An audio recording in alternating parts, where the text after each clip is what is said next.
इस वीडियो की शुरुआत में हम एक जिज्ञासु का प्रश्न सुनेंगे और जिसके बारे में बाबा जी बाद में चर्चा करेंगे।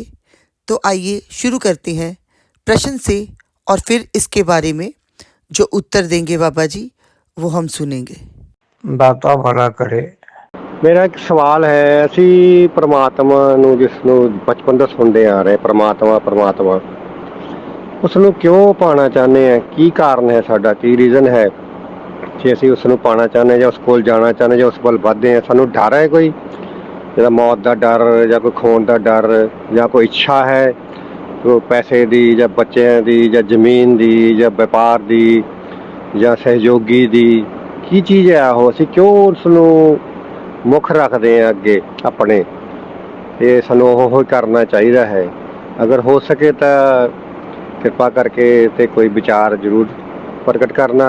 दाता भला करे। अभी जो आपने एक वॉइस क्लिप सुना जिसमें मुख्य रूप से ये कहा गया है कि हमें परमात्मा क्यों चाहिए, क्या मौत का डर है, तो कुछ खोने का डर है? ये प्रश्न लिया है इस भाई साहब ने। तो बात इनकी काफ़ी हद तक ठीक है कि हमें परमात्मा क्यों चाहिए। जो आदमी सुखी है, जिसको कोई तकलीफ नहीं है, वो यही सोचता है कि मेरे पास सभी सुख सुविधा है, अच्छा परिवार है, बच्चे हैं, धन दौलत है, तो मेरे को परमात्मा की क्या आवश्यकता है, मैं तो बिल्कुल ठीक हूँ। यहाँ मैं आपको एक दृष्टांत देने की कोशिश कर रहा हूँ कि महात्मा बुद्ध, जिसका नाम सिद्धार्थ गौतम था, सिद्धार्थ उसका नाम था।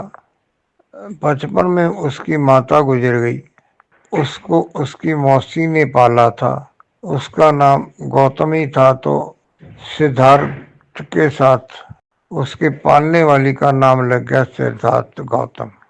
राजा था, यानी कि राजकुमार था, उसको परमात्मा की आवश्यकता नहीं थी। लेकिन जब उसने बीमार को देखा, बूढ़े को देखा, शव को देखा, तो उसको ठोकर लगी कि ये सब इंसान के साथ होता है, मेरे साथ भी ये हो सकता है।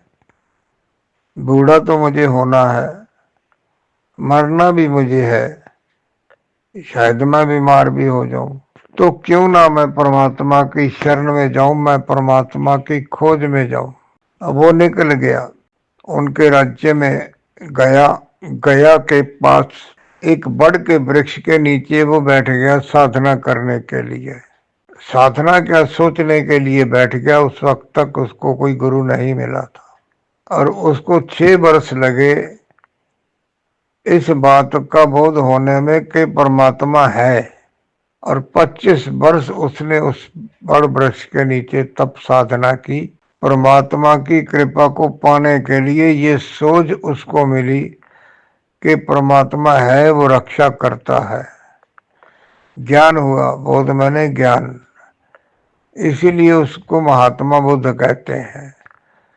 और उसके बोध का, उसके ज्ञान का इतना प्रचार हुआ, उसके इतने शिष्य हुए कि आज दुनिया में जो सबसे ज़्यादा जाने वाले माने वाले जो पंथ है उनमें वो गिना जाता है।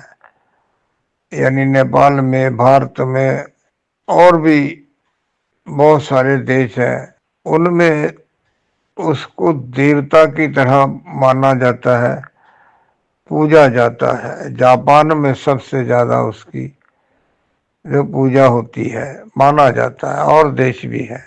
तो इस बात को लेके उसके मन में वैराग हुआ। ये जो भाई साहब ने पूछा है, इनको अभी वैराग नहीं हुआ कि दुख आता है। और यहाँ ये कहा जाता है कि दुख तो मेरे कर्मों का है। तो विचारने वाली बात यह है कि कर्म कहाँ से आए, कर्म कैसे बने? जो हम इस जन्म में करते हैं उसी से हमारे कर्म बनते हैं, जो हम अगले जन्म में भोगेंगे। और जो इस जन्म में भोग रहे हैं वो हमारे पिछले जन्म में किए हुए कर्मों का फल है जो हम भोग रहे हैं। इस भाई साहब के पिछले जन्म के कर्म अच्छे होंगे तो ये सब प्रकार से संपन्न है, इनको आवश्यकता नहीं है। और दूसरी बात कि परमात्मा को आवश्यकता नहीं है कि कोई उसका नाम ले, उसका ध्यान करे, उसको याद करे।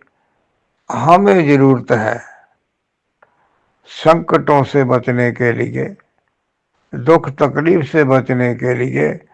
दुख तकलीफ तो हमारे कर्म के हैं, वो आएंगे, तो उसके लिए परमात्मा को जान के लाने की, जपने की, याद करने की क्या आवश्यकता है। यहाँ फिर वही प्रश्न होता है। जब संतों के पास जाते हैं तो संत ये समझाते हैं कि तेरे जो दुख है ये तेरे कर्मों का फल है, और जो तू परमात्मा की बंदगी करेगा उससे तेरे को परमात्मा सहन शक्ति देगा, तो उन दुखों तकलीफों को सह जाएगा। और दूसरा, इतने जन्मों के बाद कहते हैं ना कि यह मनुष्य योनि मिलती है।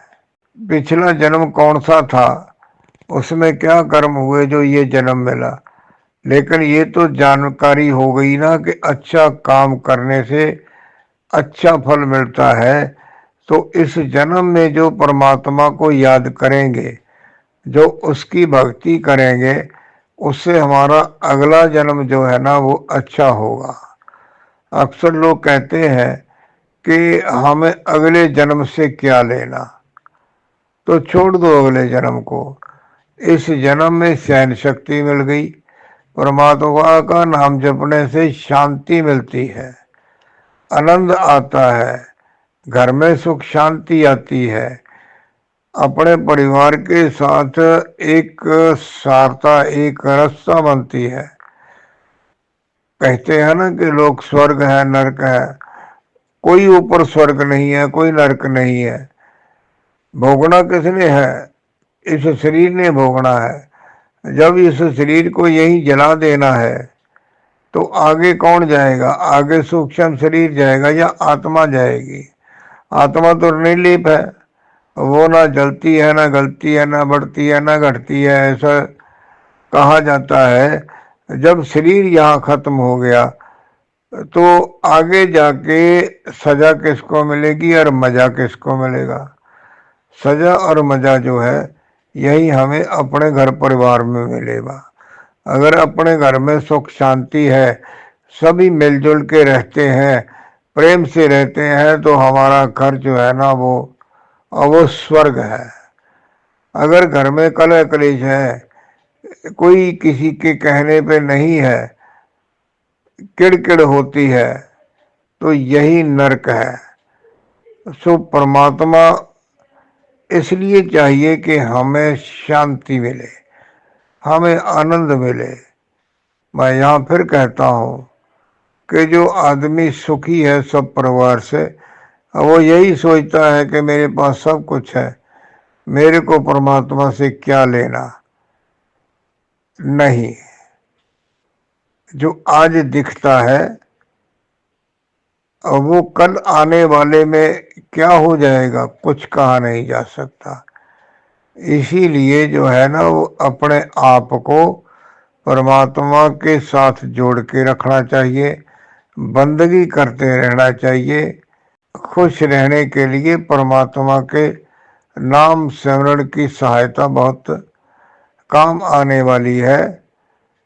सो भाई सोचो कि बुद्ध को क्या आवश्यकता थी भूखा प्यासा रहने की। पिछले जन्म की मैंने बात की है। जब उसको बोध हो गया, ज्ञान हो गया, तो उसका एक चचेरा भाई था जो उससे जलता था। उसने एक बार ऊपर से एक पत्थर लुटका दिया, जहाँ भक्ति सत्संग किया करते थे। महात्मा बुद्ध की तरफ वो पत्थर आया, वो विचलित नहीं हुए उसको आता देख के। वो पत्थर उनके पास आके अपने आप रुक गया। तो जो संतों के भजन सुनने वाली संगत बैठी थी वो पत्थर को देख के तो घबरा गई, कुछ उठ भी गए। जब पूछा कि ये पत्थर आपके पास आके रुक गया, तब उन्होंने कहा कि मैंने पिछले जन्म में कोई अच्छा काम किया होगा, तब ये पत्थर मेरे करीब आके रुक गया। इसी तरह एक बार उसने एक हाथी को बहुत मदिरा पिला के नशे में पगला करके वो बुद्ध की तरफ उसको छोड़ दिया। अब वो लोगों को लताड़ता हुआ आया, बुद्ध के सामने आके वो अपने घुटने टेक के बैठ के पूंछ उठा, अपनी सूंड उठा के उसको प्रणाम करने लगा। तब लोगों ने वही प्रश्न किया कि ये तो बहुत मतवाला हाथी था, इसने कई जनों को रौंदा और आपके सामने ही आके झुक गया। वही बात बुद्ध ने कही कि पिछले जन्म में मैंने इसका कोई उपकार किया होगा, तो ये आज उस उपकार के बदले में ये मेरे को मारने की बजाय मेरे को प्रणाम कर रहा है। तो ये हमारा जो जीवन है ये जन्म दर जन्म की थ्योरी है।